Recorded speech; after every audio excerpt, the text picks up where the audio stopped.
welcome. I'm happy to see this almost filled.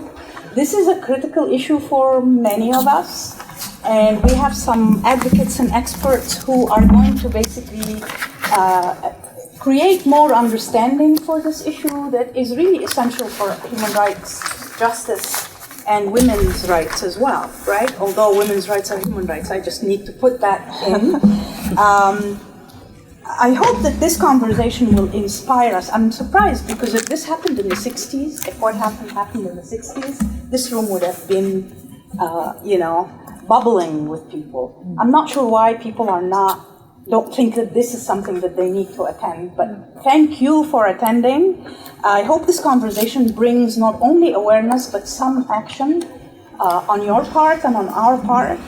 And we strive to all create this college, and all your professors here and the speakers, I think, if I may speak on their behalf, want an equitable and fair society for all.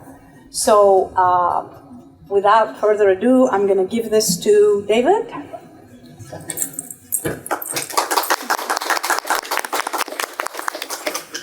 Hi, I'm David Weinfeld, professor of religious studies here at Rowan, and expertise in Jewish studies. I'm so happy to see all of you out here today. I'm just going to very quickly introduce our speakers because we want to get as much in as possible. So on the screen over there you have Kelly Davis, who is a longtime activist and former executive director of the organization New Voices for Reproductive Justice. She's also worked for the New York City Department of Health and Mental Hygiene and the National Birth Equity Collaborative.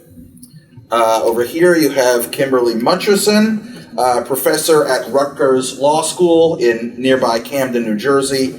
She's an expert in bioethics, health and family law, with a particular focus on abortion, disability, and medical decision-making for pregnant people. She received the Center for Reproductive Rights Innovation in Scholarship Award in 2013.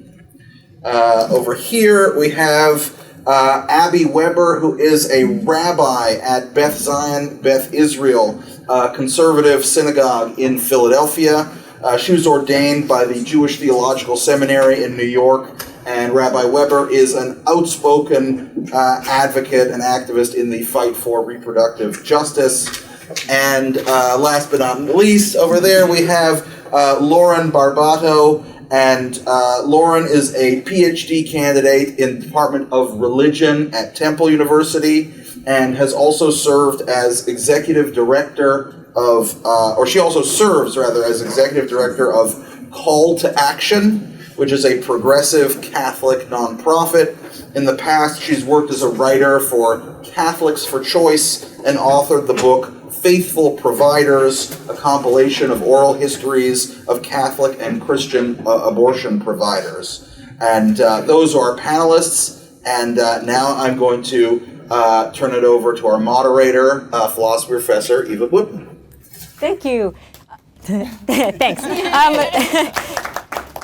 Thank you so much for being here, and I want to thank our panelists again, and I also want to thank Kelly for being willing to join us on Zoom, even though she is not feeling well. So we're really lucky to have all these amazing people here, virtually and in person. So, because those introductions were brief, the first thing that I want to ask all of you is to say a little bit about how the work that you do addresses reproductive justice and reproductive rights. And we'll talk about the difference between those two things. So I'm not using them interchangeably, but I invite you to answer with either of those in mind or both. So why don't we start with Abi? Sure. So as David mentioned, I'm a rabbi in Philadelphia in Center City. And I think most of my work day to day is being a rabbi, which is leading services, teaching classes, and assisting in life cycle events, planning programs for the synagogue. But I think within everything I do, I really try to promote my my values and my interpretation of Jewish values and of Jewish text and history.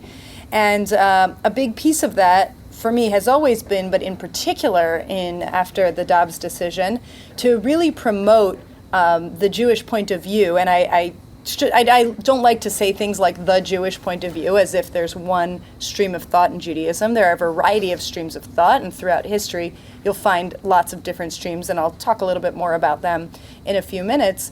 But I think there's one thing that all of those streams have in common, which is just the feeling that the life of the person who is pregnant is always more important than the potential life that may be inside of that person.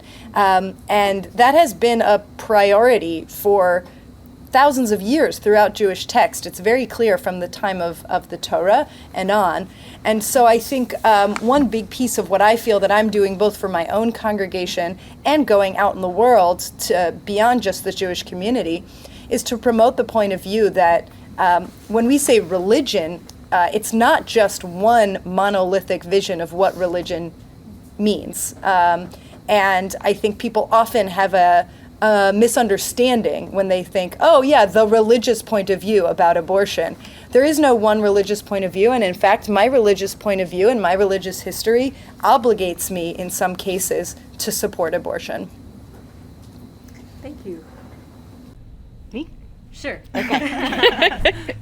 I figured we were just going to go down the route. That's why I sat in the middle, so I knew I wouldn't be first. Can't fool me. So, as was said in the introduction, I am a law professor at Rutgers Law School. My admissions director would be very angry with me if I didn't point out that we have a 3+3 program with Rowan. So you can get your BA and your JD in 6 years instead of 7. Ask me about it if you're interested. But I'm one of those people who knew very early on that I wanted to be a lawyer. I was about 10 years old when I decided that I wanted to be a lawyer and sort of organize my life around that. I went to my first pro-choice march. I grew up right outside of DC when I was in high school, so I have been thinking about and marching about and talking about these issues for quite a long time. When I became an academic, I became an academic who was still very much rooted in the public interest work that I did before I moved into the academy. And a lot of that work, unsurprisingly, was work for women, and particularly low-income women and women of color. My first job out of law school was a fellowship at a place called the HIV Law Project in Manhattan. And we worked with folks, obviously, who were living with HIV and who had a range of different legal issues. But one of the things that I hadn't really thought about when I started working there was the very particular issues around being a parent with HIV and having children.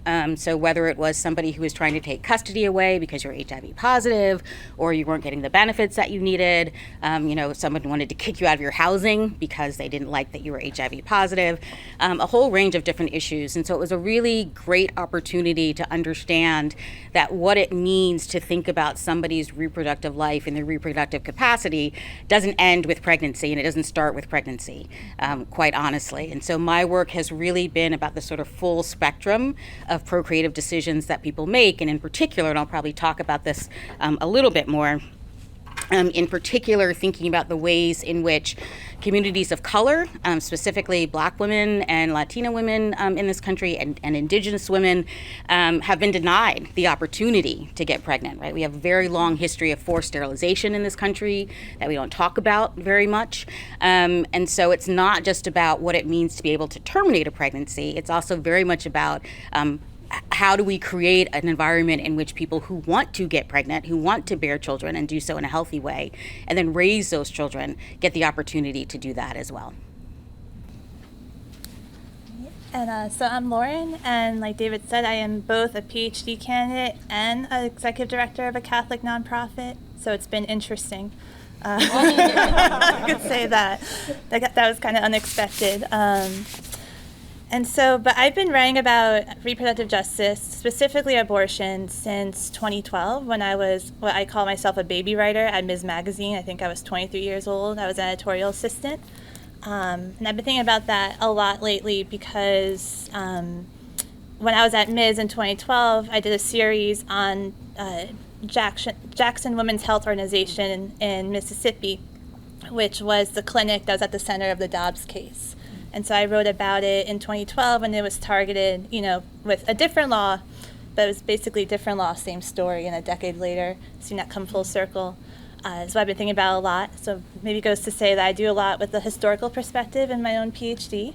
And so my PhD work, I went to the PhD after writing about abortion for a long time, wanting to write more about, specifically I do American Catholic history and reproductive rights, so I'm very popular among Catholics. And I've been an advocate with Catholics for Choice for a long time as well before I started the PhD. So I've been doxxed on the internet many times. I've received a lot of harassment. I'm kind of used to it. Going to the PhD, I was really interested. I love taking stories of Catholics, so I am interested in taking more oral histories of Catholics that have been working to circumvent a lot of the medical barriers and the medical barriers and Catholic teaching, because there are Catholics out there that support abortion, but also have, driven women to clinics or abortion providers who are Catholic. So I love taking those stories, but I'm also was really interested in tracking what I call the medicalized opposition to abortion, which is what we're seeing that also possibly, is partially responsible for leading to the Dobbs decision. And studying then the rise of Catholic nationalism and Christian nationalism and how that interweaves itself with reproductive justice. And for the Catholics, unfortunately I have to focus a lot on abortion and also contraception, because that's also outlawed in the Catholic Church. And I wish we could talk more about what reproductive justice really is. But the battle with the Catholics, which we could talk more about, is also just affirming abortion, which many Catholics still don't want to do, and also the Catholic Church doesn't want to do. So it is like abortion's kind of the deal breaker, and it stops us from talking about reproductive justice on a spectrum. And we talk more about that. But yeah. Great. And Kelly, I don't know if you can see the panelists. I can hear. Again, thank you for inviting me today. I'm so happy to be here, and I'm so sad that I can't see all the lovely faces of the students, but I hope that this is the first conversation of a many. So it's really hard to parcel out when I became a reproductive justice devotee, because being a Black queer woman in America, reproductive justice is not just a framework, it's not just a praxis, it's also a bit of a life experience. I am from Mississippi. That's where both of my parents reside. That's part of the places that made me who I am today. And I saw my mother go into a hospital, maternity hospital, pregnant, and leave without a baby. And so as a child, I had a clear understanding of all the ways that it seemed like my family and my community, folks were unable to get pregnant, folks were not able to carry their children to term. And there were a lot of structural barriers to living the pleasure-filled, family composition that folks wanted to have. I didn't really understand why. And when you're a child, you accept certain tragedies as facts of life, until I began my college career studying the papers of Margaret Sanger, who is the founder of Planned Parenthood. And I saw two sides of a coin, which was the rampant eugenic racism of the population control movement, which still really impacts the way we think about abortion, long-acting reversible contraception, and infant mortality and morbidity, and a whole host of perinatal health outcomes today. But I also saw all the letters from Black women living in Harlem 100 years ago who used abortion and reproductive health care as a tool of harm reduction to mitigate all the ways that kind of racial capitalism was impacting their everyday lives. I think that understanding provided a strong foundation for my work in public health and with Black reproductive justice nonprofits across the Northeast, across the nation, to really center those who are most impacted by racial and ethnic disparities and inequities when it comes to almost every sexual and reproductive health outcome. So this is not just about abortion. Abortion is tied so clearly to the Black maternal health crisis, to other crises. It's really impacting folks that want to expand their families. When we talk about family planning, it's not just about birth control, but extending your family is also a way of planning, which poor people of color do not have access to. And I think abortion really just shows all the ways that misogyny, transphobia, and racism kind of conspire to limit the health and well-being of Black people who can get pregnant along with other marginalized folks.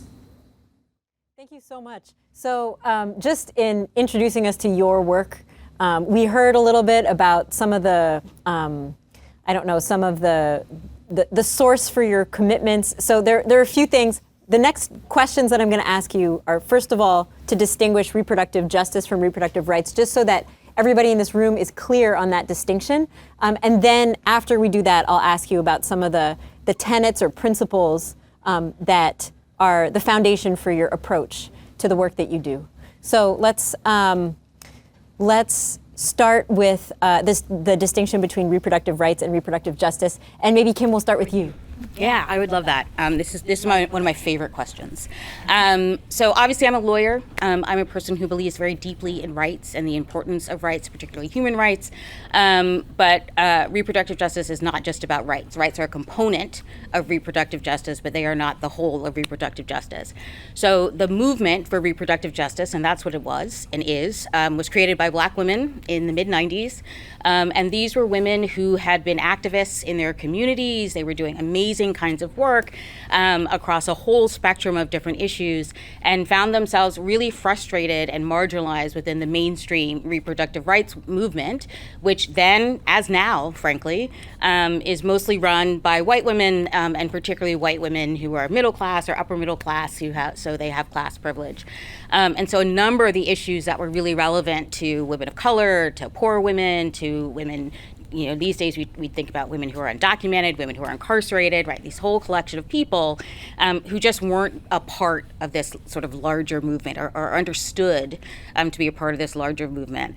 And so reproductive justice was created as a way to really think much more holistically about a person's life.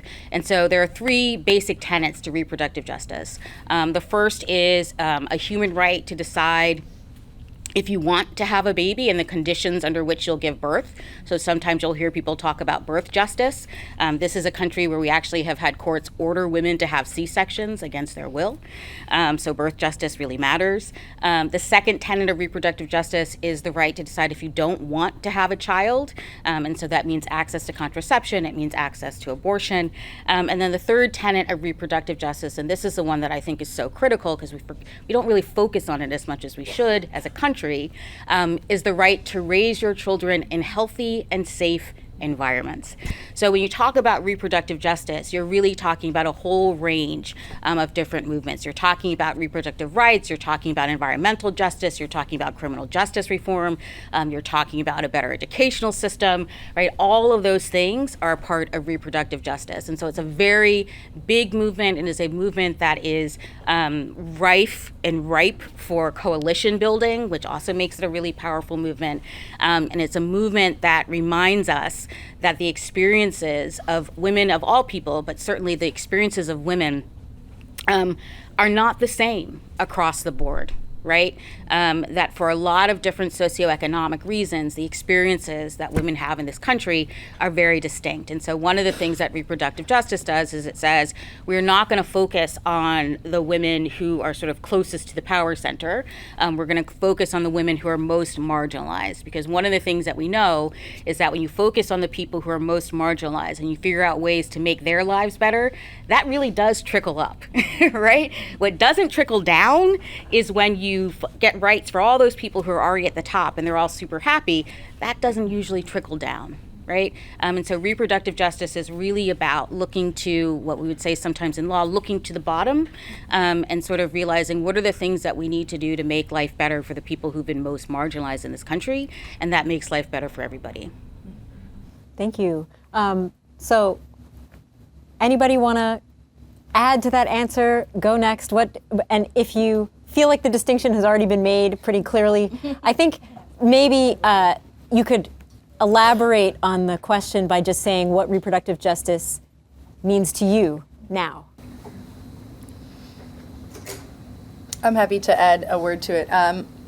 I think that as an American, as in many ways an inheritor of ideals that were popular in the European Enlightenment, I am a big supporter of the idea of rights, of human rights. But I always in this conversation have to mention the fact that historical Judaism, traditional Judaism, doesn't have a concept of rights. It is entirely based on a concept of obligation, right? So this is sort of two sides of the same coin, but we don't talk about what are the rights of an individual, what is autonomy.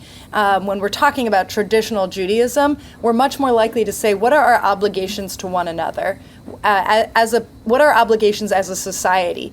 And so I actually think that the things that you listed, Kim, about reproductive justice really take it from the point of view of what is every individual's right to what are our obligations to one another as a society in order to build the kind of community, the kind of society that we want to build. And so when we look in Jewish law, in Jewish practice, there are certain obligations to one another, like your obligation to save a mother's life if she is in need of care, and to whatever means are necessary. So we have this sense of obligation, we have this sense of justice that I think supersedes any idea of individual rights. There is, I hesitate to say it because I do think that rights are an important way to frame our legal system in this country, but I also think that we need to be looking at larger systems of inequality and not just thinking about any individual human being's rights. Thank you. Kelly or Lauren, anything to add? I really like what the rabbi said related to community care, which is one of the tenets or values of reproductive justice. I will say that for reproductive justice, for me, what it has that reproductive health or reproductive rights do not is this power analysis that says actually a choice without power is like faith without works, is totally dead. And as my Christian grandmother would say. And so what that means is that if I have the legal right to abortion, but I can't afford it, I can't get transportation to it, I don't have anyone to keep my kids, that is safe, right? And I have to go back to work immediately. I don't have any mental health support if I need it. All of those things actually do not allow anyone, an individual or a community, particularly a community that has been routinely, chronically, historically oppressed, to actually fulfill both their communal and individual, personal missions in life. And so reproductive justice allows us to have the power analysis to look at how systems of oppression converge, right, to limit how folks can access a choice, because just because something is legal doesn't mean it's affordable. Just because something is legal doesn't mean it's accessible. And just because something is legal doesn't make it equitable. Thank you. Should I add just a little bit? Sure. I think everybody got it. Yeah. But I guess I'll just add, and again, I'll try to speak from the Catholic perspective. But I did over the years, I would always emphasize and kind of have all the panelists said that there's a difference between access and legality, right? So, the right to access an abortion versus the actual access someone has to an abortion or to contraception. But from the Catholic perspective, in my organization, we're really new to reproductive justice. We just came out with our statement last year. It was the first time in organization history. It's almost a 50-year-old organization that we came out supporting reproductive justice and then affirming abortion. And we're still one of the only Catholic organizations to do so outside Catholics for Choice. So we've kind of been emphasizing Catholic social teaching, which we think is just as important as what the Catechism says and what the Pope says. And Catholic social teaching does center those who are pushed to the margins. And so you're talking too about the law not trickling down. We talk about doing theology from below. So this is where I'll be a fake. I'm not really a theologian, but pretend to be one. People say I am. I'm not, though. But they say we're all theologians. But theology from below, so instead of from the top, from the Pope and the cardinals, and not even from any of that hierarchy, but liberation theology really comes from from below and from, envisioning Jesus and centering Jesus with those who are on the margins, right? So that's what, as an organization, we've been doing for decades, and we're bringing that into our reproductive justice work to hopefully change some Catholics' minds who might still be, on the fence about it. Thank you. So I'm actually going to pivot just based on the things that all of you said about reproductive justice, and you did all talk about some of the foundational principles at work in reproductive justice for you. So I'm interested to know how your commitments to reproductive justice and how, I know reproductive justice is not just a framework, but I'm interested to know how it helps us understand the judicial limitations that we're seeing now. How did we end up in the situation that we're in now? Because I think there is a tendency to think of what's happening now as only about reproductive rights. So, but in fact, it might be about much more than that. So I'm curious to know if you think that there's a reproductive justice lens on the situation that we're in.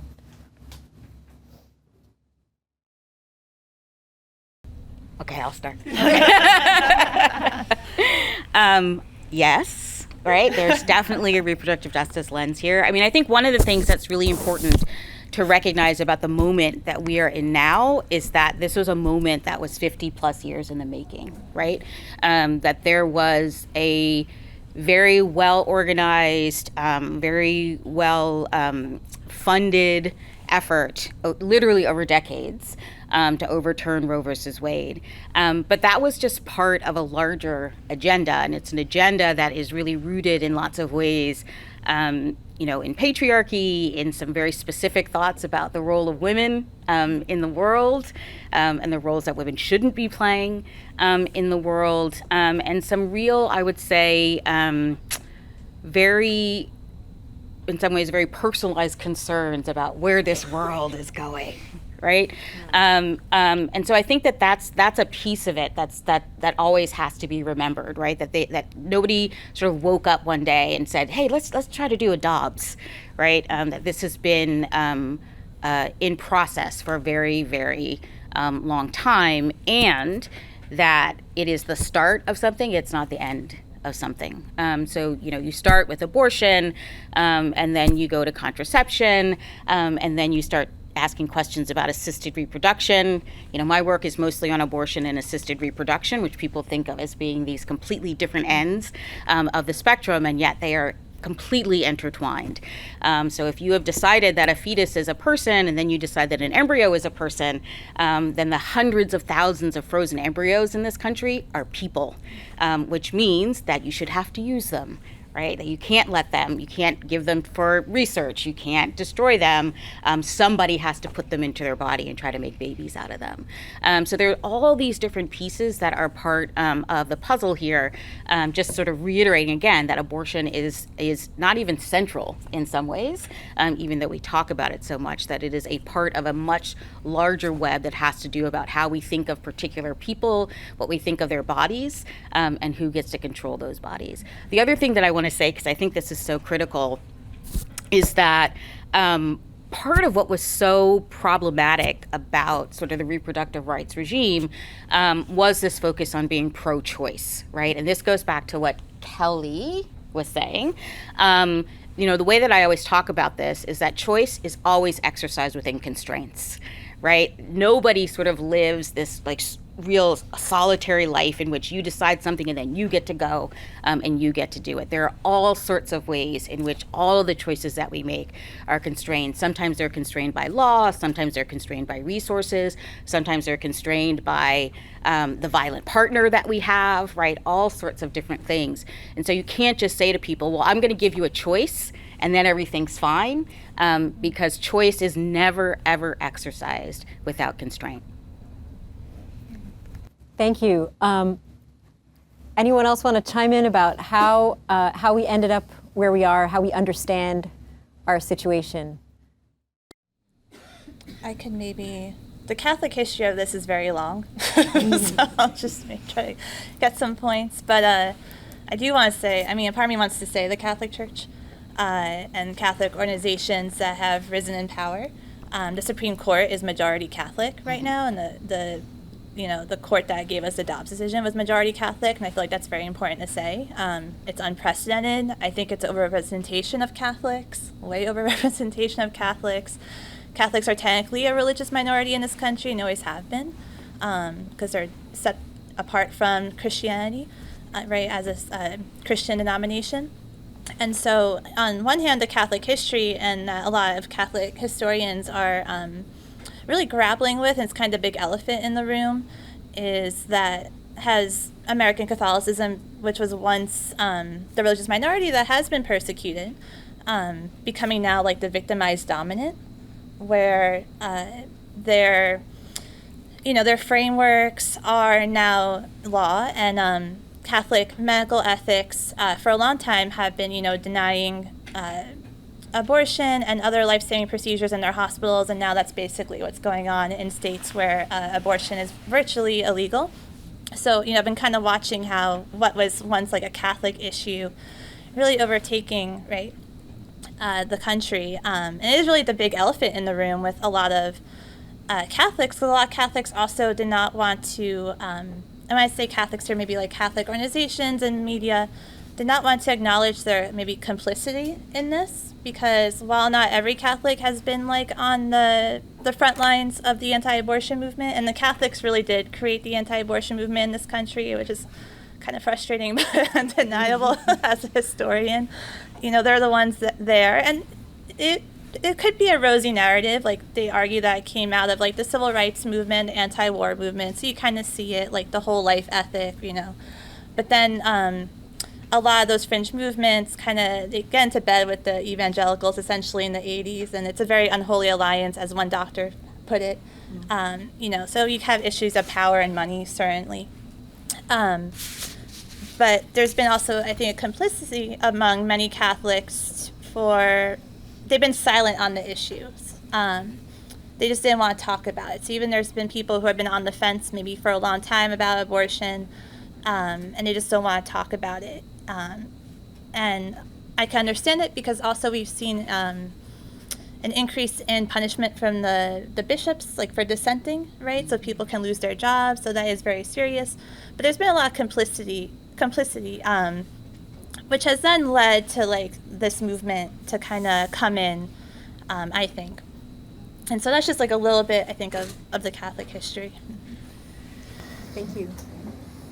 And I think I'll just add that as a Jew in this country, it's become abundantly clear in the last few years, and I probably for a long time before I was consciously aware of it, how much of American discourse is really based in white Christianity. And I don't think I fully processed this until I lived other places, that the United States is really a white Christian country with other people in it. And I think that, I don't want to belittle that point of view and to say that it's necessarily bad, but I think this assumption that this is what moral values are, when there are a lot of religious traditions and a lot of ethnic traditions that actually make up the fabric of this country, and there always have been, but they've sort of been pushed to the side. And I think I don't want to say that it's inevitable that we got to where we are, but it's an inevitable consequence of this way of thinking of what morality is, when it's such a limited framework. Kelly, did you? I think it's important that we remember that abortion rights haven't always been the lightning rod that they are today. And that abortion is always like a canary in a coal mine, similar to voting, for some of the other cultural, economic, and social anxieties that are perpetuated by white, cis-normative, patriarchal, capitalist society. So in the 60s, when abortion rights become this kind of conservative lightning rod, what do we have? We have a whole host of folks entering society and having power for the first time in very real ways. We have movements of workers' rights, right? Civil rights, LGBTQ rights, and women entering the workforce en masse, right? And so controlling reproduction rape, abortion, sterilization, forced birth are all ways to limit folks' political power. So this is actually not just about morality. It's actually not about morality at all. And that's why we see the lightning rod that it is today. So abortion is inextricably linked to, racist spheres of oppression, racism, and policy. I think it's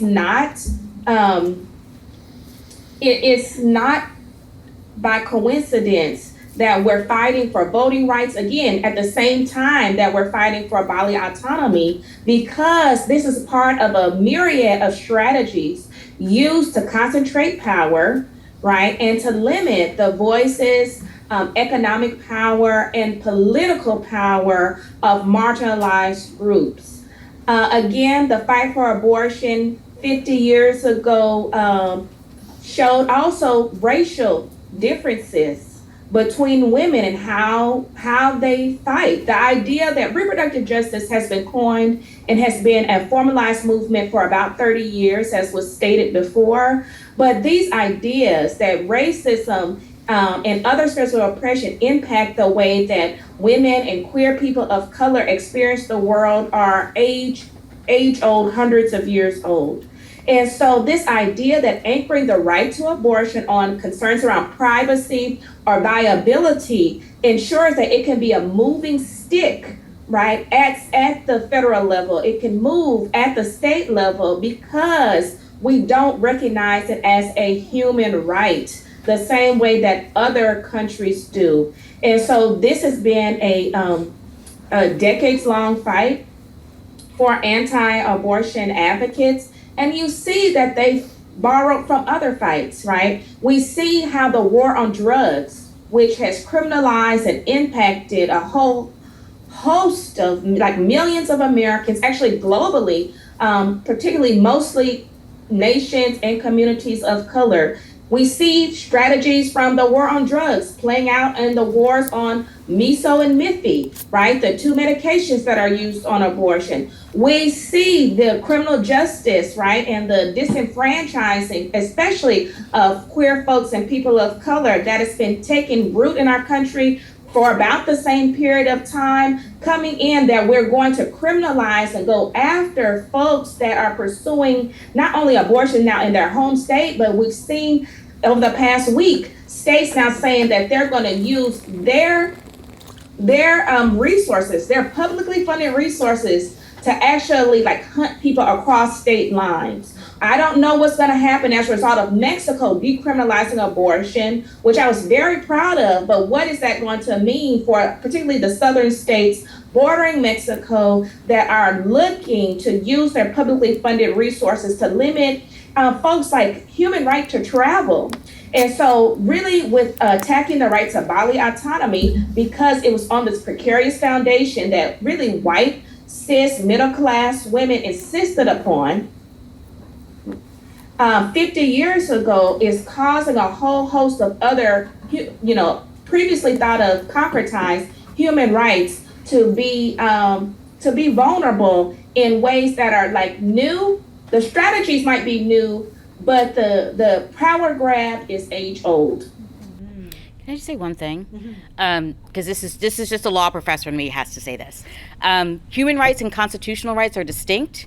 Our country is not a human rights-based country. We are a constitutional rights-based country, which means that the rights that we have are born from the Constitution that we live under, which was made by a whole bunch of white men, many of whom owned other people and thought that was okay, but we'll put that to the side. Human rights are rights that you have simply by virtue of being a human being. They are very broad, and they are often positive rights, right? Our constitutional system is all about negative rights. It's all the things the government can't do to you, whereas human rights, many of them are about what the government must do for you, right? And that's a very different way of thinking about what it means to be a person and what it means to be a citizen. And we're over here, and much of the world is over here. Thank you. So we're hearing that reproductive justice is very much an intersectional issue, and not just about abortion. And I'm interested to hear from our panelists what it would look like to create reproductive justice. And this can be in terms of the law, in terms of, other kinds of circumstances. So what would it take to get there? What would that look like? And what are some challenges along the way that exist now that those of us who are committed to that movement will face? So it's a huge, huge question, but, Any takers? I'm not going to go first this time. I mean, I would love to just see there's just an enormous amount of resources that are dedicated to this argument about, about abortion.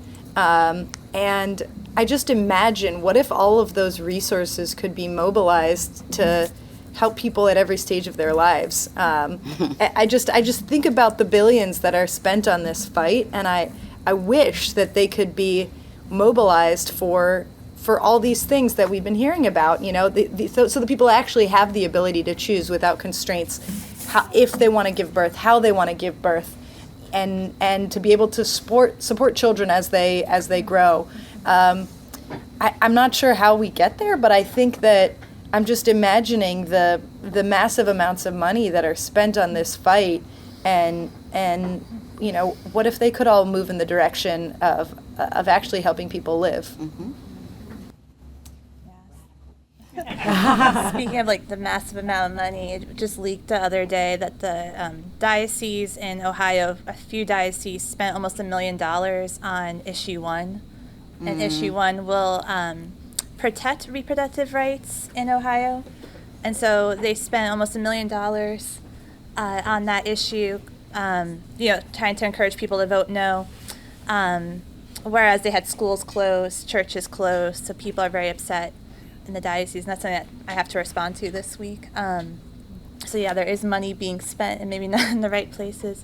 But my mind went to, when you asked this question, it went beyond abortion. It went to that I would like to see a different understanding of family and parenthood and community in this country. And my mind went to just how difficult it is to still be a single person, a parent in this country, or to get pregnant on your own, with assistive reproductive technologies. So very, on the other side. But most, if you're single and you need to freeze your eggs, if you need to do in vitro, it's very, very expensive. Insurance companies rarely cover it, right? And so I remember last year some people, mostly men, I'll say that, asked me after the Dobbs decision, they're like, what's next? Is it gamete, rights for gametes, And I was like, no, I don't think that's what they want. I think when they say life begins at fertilization, I don't think that's really what they want and what they mean. I think it's that they want a certain order of the country, right? Where that could be very heteronormative and adhere to certain gender roles, right? Because if it was, if it wasn't that way, then I think we would have more resources for single parents or for especially single women who want to get pregnant on their own, right? And so that's where my mind went to. I think different understandings of what it means to have family and community. How we get there, I don't know. I think one of the things that is so obvious in the context of where we are now is that if you really truly believe in protecting life, that you should care a lot more about the fact that we have the highest maternal morbidity and mortality rate of any developed nation. The highest, right, in this great, great country of ours. More women are dying because they are pregnant or during childbirth than should ever be happening in a country like our country. And that's honestly just going to get worse, right? Because a lot of these states that have moved so quickly to ban abortion or to make it almost impossible to get abortions have not done what they also need to do, which is make sure that there is deep access to maternity care for women who are going to be pregnant in their states. So one of the absolutely inevitable outcomes of the Dobbs decision is going to be more dead women, right? And it will also mean more dead infants because we also have an abysmally high infant mortality rate in this country as well. And one of the worst quotes that I've heard a lot of them post-Dobbs, but one was from, I think, a state legislator down south who, somebody said to him, look, what are you going to do with all these extra babies that are coming in? And his response was, I guess we'll have to give more money to the foster care system. Right? I mean, that would be the first thing that you think about in order to deal with, more children is really quite shocking and quite disturbing. But the other thing, not even just thinking about maternal mortality, but just thinking about healthcare in general, right? That we have incredible disparities in access to healthcare. Black women in this country have much higher infertility rates than white women do, much higher morbidity and mortality rates. I mean, it's just across the board, and we just allow it to happen, right? We allow it to be a thing. One of the Congress people from Louisiana, and talking about how terrible their numbers were of women who die during pregnancy, he said, well, if you just take all the black women out of it, our numbers aren't so bad. Out loud, right? Who says that out loud? So I think that there's a lot that we need to work on in this country, that we are still dealing with enormous issues in terms of what is a family and who deserves to be a parent, and what good parenting looks like and how we support people to be good parents. We would much rather take your children away than give you the services that you need in order to parent them well. So there are lots of different things that we could be doing that we simply aren't doing, and we say, oh, we don't have the money to do it. And you have money for so many things, many things, but not for that.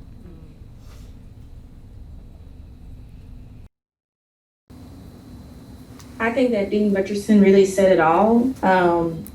There are so many things that reproductive justice policy experts like myself are working towards, whether it's the state of Pennsylvania is suing HHS in the state on sex discrimination to say that Medicaid, when you say that Medicaid, is not going to pay for abortion, that's basically sex discrimination, which is outlawed by the state constitution.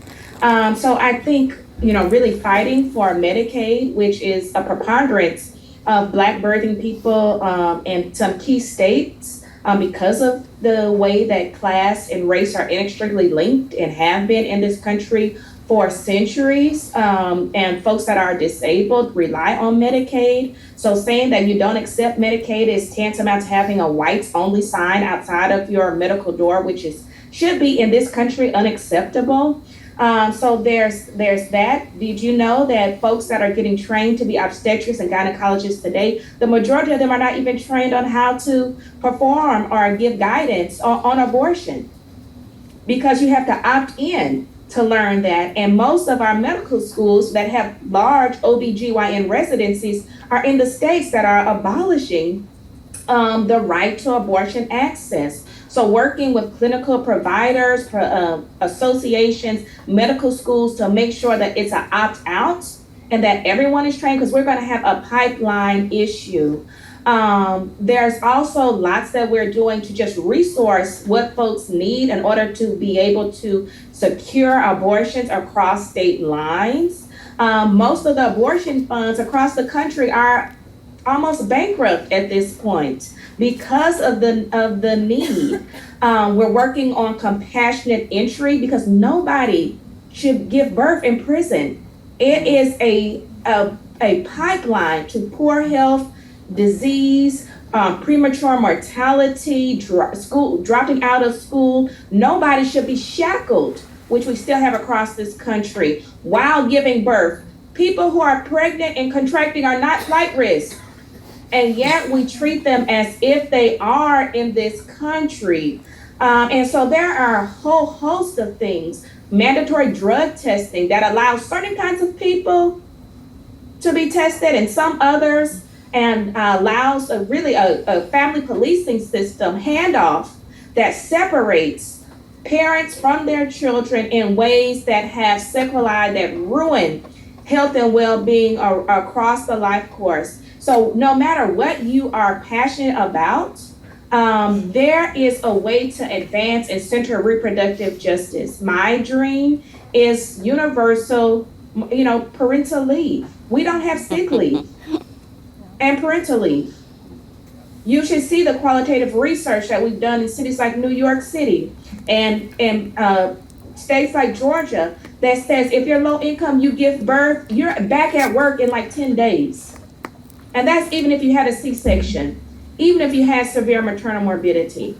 And so these things are both morally and epidemiologically unconscionable. And it's why, because we don't view health and absence of violence, right, as a human right. And so there's a lot, you know, Dean Mutcherson talked about the difference between a constitutional democracy and like a human rights centered democracy. And so I think it really starts with us. Social justice movements are about actually making the constitutional democracy recognize certain assets of human rights.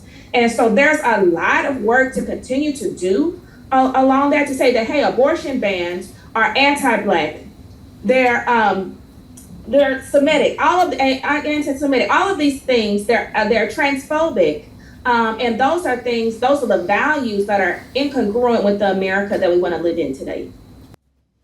Thank you. So I want to pick up from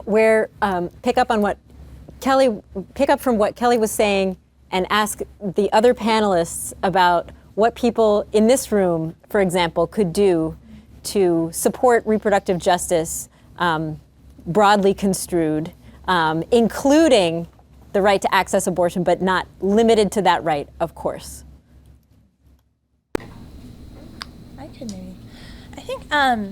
I think there's a lot that we can do, and that's really feasible. So there's been a focus on really supporting practical support networks. Which could be abortion funds, or it could be, like there's a website, I actually have some stickers on me if anybody wants them afterwards, called ineedabortion.com. And they've been, they started before Dobbs, and they have like a whole website of every like abortion clinic that's still open in this country. And then like every month they update it because these laws have been changing so quickly, because there really is like a legal patchwork right now and everything's a mess essentially. So they always need volunteers every month. It's really nice. I've done it before where it's like you're all on Zoom together and you're checking all the resources of the clinic to like really provide people updated information, because that's so important. And so practical support networks are like there's also Plan C, like getting out the abortion pills to people. So it's really ways to ensure that, because there's so much misinformation out there, the laws are changing constantly. So to ensure that people on the ground, especially in states where abortion is criminalized, that they have like the right, information.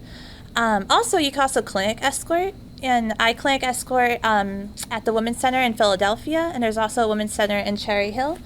And clinic escorting, it's something that is really easy for anyone to do, and you're really making a difference immediately in a person's life. And it's especially needed, especially in Philadelphia. I'm not sure about the Cherry Hill Center, but in Philadelphia, there's always a lot of protesters, and they've been increasing post-Dobbs.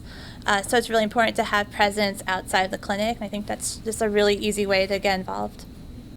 Vote in every single election, not just your presidential elections, right? Obviously, you want to vote for president, you need to vote for Congress, you need to vote for school board, you need to vote for local judges, all of those people, and particularly now, because there is such an organized effort by folks in conservative circles to get people in some of these spaces, right? So we see these school boards that are suddenly filled with people who are like, ban all the books, get rid of them. Those people get voted into office.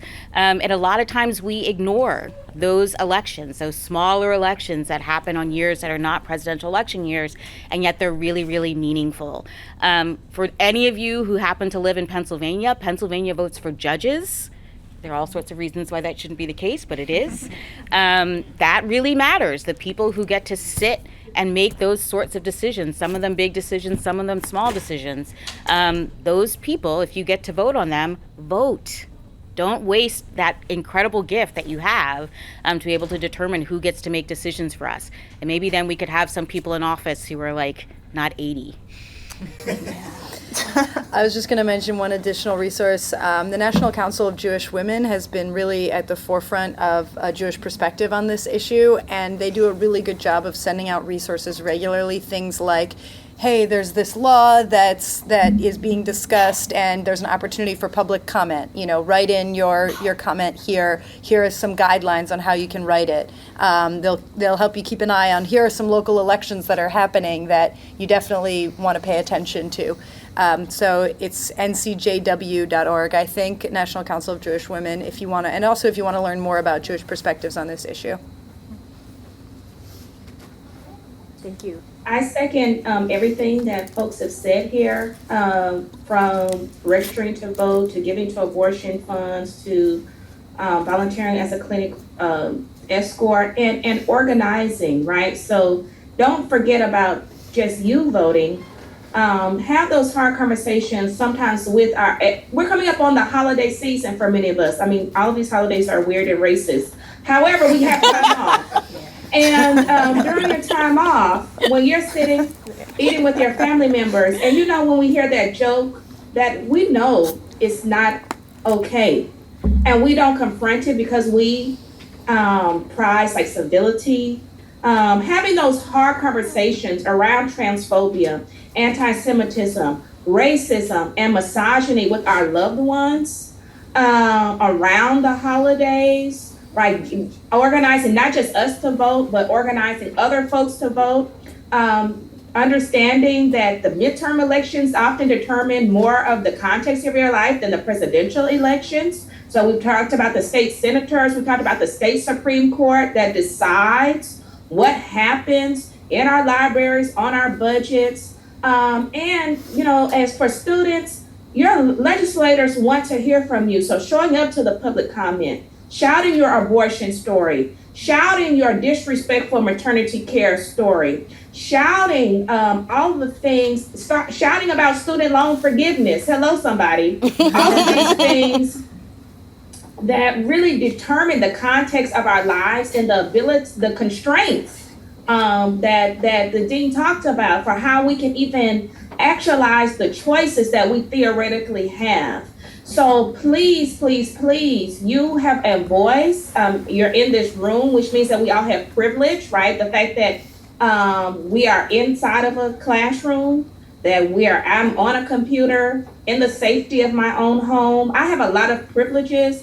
And so think about how you're using the privileges you have for the people who don't have them, and act accordingly. Can I add one more? Yes. So because we are on a college campus, I feel like I have to add this one, which is find out if your health center provides Plan B, and if it doesn't, make sure that they do. Plan B is not an abortion. It is a contraceptive that keeps you from becoming pregnant in the first instance. You have to take it very quickly after you've had unprotected sex. And every college campus should have it available, and most don't. So find out if your student health center has it, and if it doesn't have it, demand that they get it.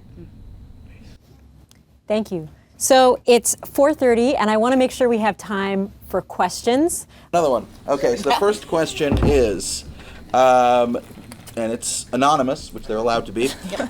Do you feel that COVID-19 has strongly impacted this issue in any way? That's an interesting question. That is interesting.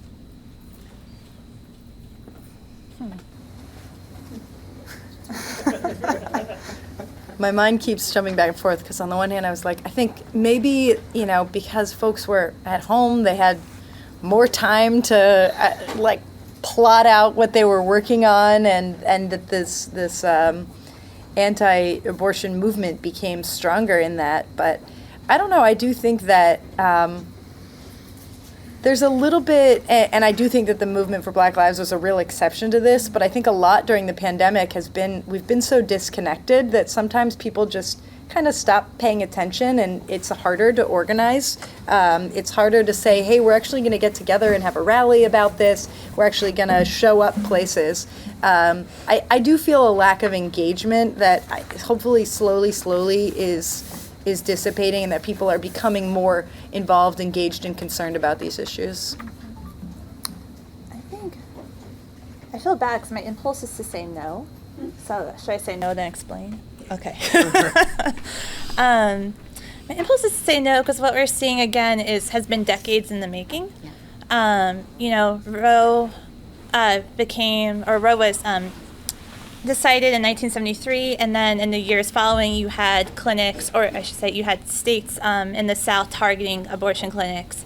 And so, it's been ongoing for 50 years. And what I didn't say before, maybe I should have, how we got here, is a lot of historians and lawyers will say we got here over a decade-long legal onslaught of trap laws or targeted restrictions against abortion providers.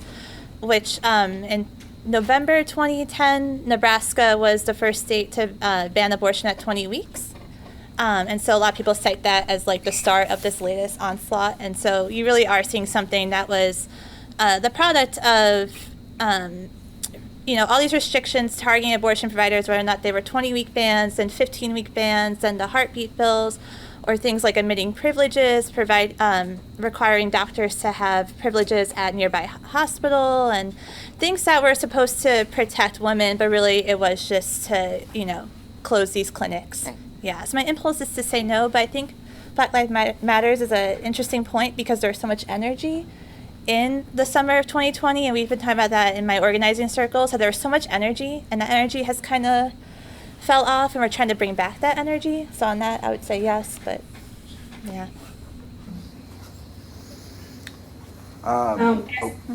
Go ahead. Sorry. I think as a public health practitioner, the fight for reproductive justice has been impacted by COVID, mostly because COVID has long-standing impacts for folks that are already more likely to be structurally vulnerable to like death and disability from maternal health complications. So the leading cause of maternal morbidity have to do with your cardiovascular system, right? And those are like hypertensive disorders of pregnancy, asthma contributes to a lot of severe maternal morbidity, et cetera. And all of these things obviously have been impacted by the COVID-19 pandemic. However, I think the bigger issue is the destroying the fabric of the idea that public health, right, and communal care is a public good. Mm-hmm. And so when you can cast doubt on things like that are science-driven, healthcare access, it's not too far of a leap to then this abortion peer reversal that anti-abortion or crisis pregnancy centers are peddling across New Jersey and Pennsylvania, which is deadly and inaccurate. It takes there's a whiff of the same rhetoric from the COVID-19 vaccinations, right? And so when you delegitimize or illegitimize rather public health and healthcare as a kind of public good, that allows you to really cast additional doubts on things like the safety or the efficacy of certain aspects of abortion. When you've already tried to charge thousands of dollars for insulin, which has been developed for decades, it gives you a playbook to kind of illegitimize medicines and other things that will really seek to restrict the way that folks can advance their full bodily autonomy. Okay. All of the conversation has been centered around women. Is there a place for men in the conversation for reproductive justice? Do we? Or I just read the question as it was posed. so there might be a difference there too. I'll make one statement just almost as a disclaimer, and a lot of the traditional texts within Judaism talk about pregnant women, so often that's the language that I jump to, but there's been a real effort to be talking about pregnant people, so I do want to make that point, just that within our own community we've had trans men who have been pregnant and who have been impacted by these things. So certainly trans men and non-binary folks, it's an issue that can deeply and personally affect them. I think if we're talking about cisgendered men, I think there's a huge part that they can play in this conversation, because it's largely men that are making these laws, and I think it's really important that other men get out there and they say, hey, we actually want to center the voices of those who can become pregnant. We want to step up and be allies to those folks and to use our power and our privilege to bolster the message that they're sending. I would say yes, definitely there is a space for men, not only because men are the preponderance of legislators, not only because men can get pregnant, but there's in my work centering communities of color, particularly Black people, I play it out. I say, okay, anytime something becomes illegal, that means someone goes to jail for it, right? Jail or prison. And what happens? Who do you think is going to be targeted with any new way to go to jail or prison. So some of these things are impactful to men of color, because when I say that when you have forced birth, right, and someone is in economic distress and applies for the state's going to make you say who's the person who got you pregnant. Then we go to garnish wages, right? After which, in many states, you can become incarcerated. So it really is a tool of mass incarceration, which is going to impact specifically poor, disabled, Black, and other men of color more so than anyone else. So while oftentimes when I'm in partnership with men who sometimes are parroting this kind of white supremacist patriarchal talking points, we really have to say, like, what's at stake for them. And I'm continue to be bothered with the language around women, because we're in the midst of a childhood sexual abuse crisis in this country.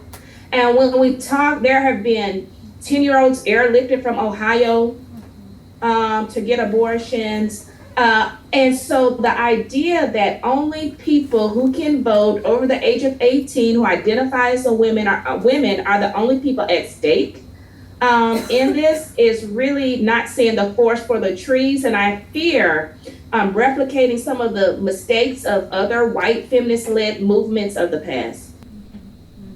This next question, a big concept on the issue of reproductive justice and its distinction from the reproductive rights movement is the inclusion of justice in areas besides abortion, such as justice for healthy environments after birth. With a movement so intertwined with intersectionality, do you think progression in reproductive justice will also solve other social problems that are for the most part unique to, and I think it says at the end, to marginalized communities? In a perfect world, yeah. Right? I mean, you know, if one of the things that we're saying, so I guess one of the other things that I should say, so one of the other classes that I teach at my law school is South African constitutional law. And the reason why I teach about South Africa's constitution is that it's a very young constitution. It's a post-apartheid constitution, and it is one of the most progressive constitutions in the world. So their constitution has things like you have a right to education. We do not have a right to education in this country, just to be clear. You have a right to clean water. You have a right to housing. You have a right to sanitation. It's in their constitution, right? And whenever I teach that, my students are so cynical. You can't do that, right? You can't have a constitution that says that. So I think that there's a way in which some of us have given up on the dream that we can do these kinds of things. And yet, you know, you look across the world, we can't do parental leave here. And yet, how many countries have weeks and weeks and weeks of parental leave when people have babies, right? We can't have a better child welfare system. Totally false. Of course we can, right? Most of the kids we're taking out of homes, we're taking them out of their homes because of neglect, right? And how do they end up getting neglected? 9 times out of 10, it's because their parents are poor. That is a fixable problem if we wanted to fix it, right? If we care about kids, then why are there still kids in this country living in apartments with lead paint? These are fixable problems. And so we were thinking about things along that kind of spectrum, right? And really thinking about not only, we want people to be healthy when they get pregnant, we want them to give birth to healthy babies, and then we want them and their children to live in healthy and safe communities. If we actually cared about that, so many things in this country would be better for everybody, So yes, if we actually put in the work, I think this could be a much better place for us to live.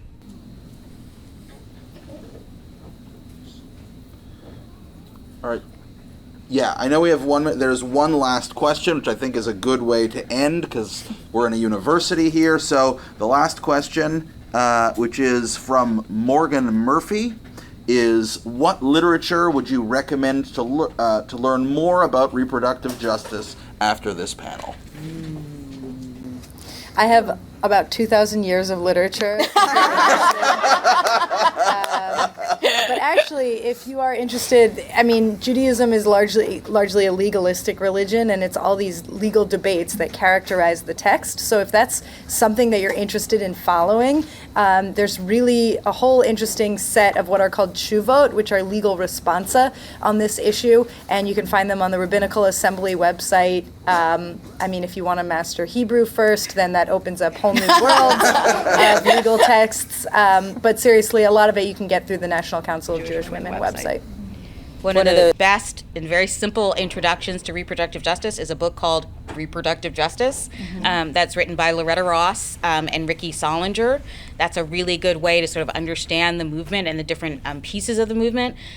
If you're into fiction that's based on true stories, there's a really wonderful book out now called Take My Hand, which is about the history of coerced sterilizations in this country. It is based on the Relf sisters, who were two poor young black girls, 14 and 12, who were sterilized, taken to a hospital and sterilized without their parents' knowledge or consent. That's what this country has done. So that's a really great book, and so those are two that I would just put on the table just to get started. Yeah. I think my initial reaction, as I wrote down here, is Angela Davis and Dorothy Roberts are go-to. Their work, especially Angela Davis, has been highlighting all those points that were made today since the early 80s. And then do not go to the bishop's website, please. Do not go there. But maybe Catholics for Choices for the Catholics in here is a good resource. Yeah. I second the book Reproductive Justice. It's essays, also the anthology Radical Reproductive Justice by Dr. Lynn Roberts, coming out of New York. There's also from Dr. Alicia Bonaparte at Pisgah University, edited collection called Birthing Justice, for those of you that are interested in a kind of subsect of reproductive justice. And one of my favorite legal scholars, Dr. Dorothy Roberts, has a book called Killing the Black Body, which talks about all the ways that, our legal system and our constitutional democracy has reinforced this kind of racial caste that impacts the ways that folks are able to get pregnant and grow or limit their families. And then also her book Torn Apart, which talks about it's new, came out in the last 6 months, I believe, around family policing and child welfare systems and how they work with hospital systems to deny folks their kind of constitutional or human rights. And those are, and Loretta Ross has a short kind of history of Black women in abortion, which is like very, very interesting. The way we think of abortion now with the kind of pink pussy hats from 2016 is actually not the real history of advocacy going back nearly 100 years. And so I find that to be very, very inspirational and very insightful. All right. Thank you. We are out of time, so let's give a round of applause to our panelists.